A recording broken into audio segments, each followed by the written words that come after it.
Hello વિદ્યાર્થી મિત્રો, એજ્યુટેકનો ચેનલમાં આપનું સ્વાગત છે. આજે આપણે શીખીશું ધોરણ 3 વિષય પર્યાવરણ તારીખ 4/1/2025ના રોજ લેવાયેલી એકમ કસોટીની પ્રશ્ન બેંકનું સોલ્યુશન.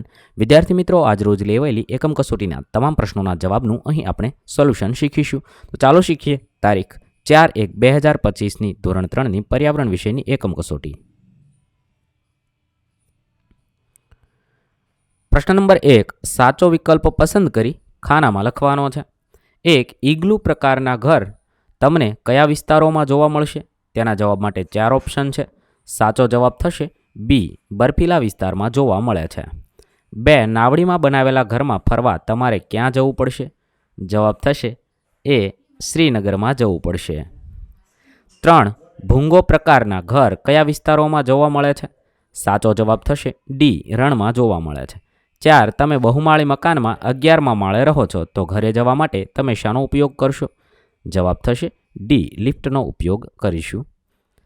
5, બદામ અને ઇલાયચીથી બનેલું કાશ્મીરના લોકોનું ખાસ પીણું કયું છે? જવાબ થશે એ, કાહવા. 6, હોળીમાં બનાવેલા ઘરને શું કહે છે? જવાબ થશે બી, શિકારા. 7, તંબુ બનાવવા માટે કઈ કઈ સામગ્રીની જરૂર પડશે? સાચો જવાબ થશે બી, કપડું અને ખીલા. 8, જાડી દિવાલવાળા માટીના ઘર કયા રાજ્યમાં વધારે જોવા મળે છે? જવાબ થશે બી, કાશ્મીરમાં જોવા મળે છે. 9, પાકું મકાન કઈ કઈ વસ્તુઓમાંથી બને છે? સાચો જવાબ થશે સી, સિમેન્ટ, રેતી અને લોખંડમાંથી બને છે. 10, મકાનના સૌથી નીચેના ભાગને શું કહેવાય છે? જવાબ થશે એ, ભોંયતળિયું કહે છે. 11, અસમમાં જ્યાં વધુ વરસાદ પડે છે ત્યાં લોકો ઘરમાં જવા માટે શાનો ઉપયોગ કરે છે? જવાબ થશે ડી, લાકડાની સીડી. 12, ચમેલીનું ઘર મનાલીમાં છે, તો તે કયા વિસ્તારમાં રહેતી હશે? જવાબ થશે બી, પર્વતીય વિસ્તારમાં. 13, કયું પ્રાણી રણપ્રદેશનું વાહન છે?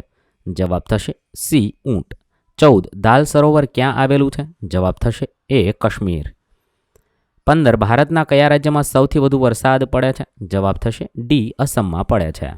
ત્યારબાદ પ્રશ્ન નંબર 2, કૌંસમાં આપેલા શબ્દોનું વર્ગીકરણ કરો. કોઈ પણ એક અહીંયા છે, કૌંસમાં કેટલાક શબ્દ આપેલા છે તેનું પ્રાણી અને વનસ્પતિમાં વર્ગીકરણ કરવાનું છે.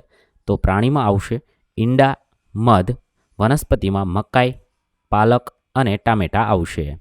ત્યારબાદ બીજું છે, તેને આપણે પ્રાણી અને વનસ્પતિમાં વર્ગીકરણ કરતાં દૂધ, માંસ, માછલી તે પ્રાણીમાં આવશે, જ્યારે હળદર અને બટાટા એ વનસ્પતિમાં આવશે.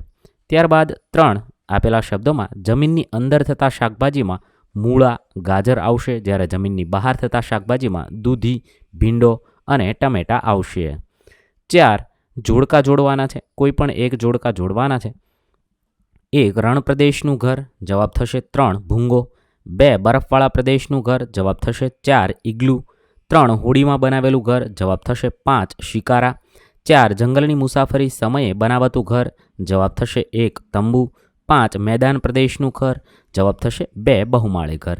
ત્યારબાદ બીજા જોડકા છે. 1, ખૂબ જ ઓછો વરસાદ, તો રાજસ્થાન. 2, ભારતનું પાટનગર, તો નવી દિલ્હી. 3, ખૂબ જ વરસાદ પડે, તો અસમ.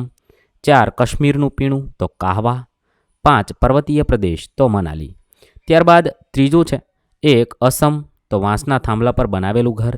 2, મનાલી, તો પથ્થર અથવા લાકડાનું ઘર. 3, રાજકોટ, તો ઊંચી બિલ્ડિંગમાં આવેલું ઘર. 4, રાજસ્થાન, તો માટીનું મકાન. અને 5, શ્રીનગર, તો હાઉસબોટ થશે. ત્યારબાદ પ્રશ્ન નંબર 4 નીચેના પ્રશ્નોના સવિસ્તર જવાબ આપવાનો છે. 1, નાનું કુટુંબ અને મોટું કુટુંબ વચ્ચેનો તફાવત. નાનું કુટુંબમાં લખી શકાય સામાન્ય રીતે પતિ પત્ની અને તેમના બાળકો હોય છે, ઓછા સભ્ય હોય, એક જ વ્યક્તિની જવાબદારી હોય, જ્યારે મોટા કુટુંબમાં અનેક પેઢી સાથે રહેતા હોય, કુટુંબમાં વધારે સભ્ય હોય અને જવાબદારી વ્યક્તિમાં વહેંચાઈ જાય છે. જ્યારે બીજું છે, નાના કુટુંબમાં રહેવાના ફાયદા, તો ઓછા સભ્ય હોય છે, ઘરની જરૂરિયાતો અને ખર્ચ પર નિયંત્રણ રાખવું સરળ બને છે, જવાબદારી સ્પષ્ટ અને સરળ હોય છે. 3, મોટા કુટુંબમાં રહેવાના ગેરફાયદા, તો જીવનવાહિની ખર્ચ વધારે લાગે છે, દરેકની વ્યક્તિગત પસંદગીઓ અલગ હોય છે, જેથી ઝઘડાઓ અને મતભેદ બની શકે છે. મોટું કુટુંબમાં દરેકના પૂરતો સમય અને ધ્યાન આપવું મુશ્કેલ બની જાય છે. ત્યારબાદ પ્રશ્ન નંબર 4B, નીચેના પ્રશ્નોના ટૂંકમાં જવાબ આપો. 1, તમે ઘરના કયા કયા કામમાં મદદ કરો છો? જવાબમાં લખી શકાય હું ઘરમાં નીચેના કામમાં મદદ કરું છું. સાફ સફાઈ કરવી, વસ્તુઓની ગોઠવણી કરવી, મમ્મીને પાણી ભરવામાં મદદ કરવી, સોફા સેટની ગોઠવણી કરવી, ધોયેલા વાસણોને લૂછવા, પથારીમાં ચાદર પાથરવી. 2. તમારા માતા પિતાના કાર્ય જણાવો. તો માતા પિતાના કામમાં લખી શકાય ભોજન બનાવવું, ઘરની સાફ સફાઈ કરવી, ઘરની વ્યવસ્થા જાળવવી. પપ્પા કુટુંબના સામાજિક કાર્યો અને બેંકને લગતા કાર્યો કરે છે. બજારમાં ઘરનો સરસામાન લાવવો. 3. તમારી સારી ટેવો ટૂંકમાં વહેલા ઉઠવું, કસરત કરવી, મંદિરે જવું, મદદ કરવી, નખ કાપવા. આવી રીતે તમે તમારી જાતે તમારી સારી ટેવો લખી શકો છો. ત્યારબાદ પ્રશ્ન નંબર 5 નીચેના વિધાનો ખરા છે કે ખોટા અથવા સાચા અથવા ખોટાની નિશાની કરવાની છે. 1. ઈંટો બનાવવા રેતીની જરૂર પડે છે. વિધાન ખોટું છે. 2. માટીના ઘડામાં પાણી ઠંડુ રહે છે. વિધાન સાચું છે. 3. દાંતરડામાંથી ખડ એટલે કે ઘાસ કાપી શકાય છે. વિધાન સાચું છે. 4. કુંભાર માટીનો ઘડો ચાકડા ઉપર બનાવે છે. વિધાન સાચું છે. 5. ભૂતકાળના લોકો માટીના વાસણમાં ખોરાક પકવતા હતા. વિધાન સાચું છે. 6. માટીનો ઘડો ભઠ્ઠીમાં પકાવવામાં એટલે કે શેકવામાં આવે છે. વિધાન સાચું છે.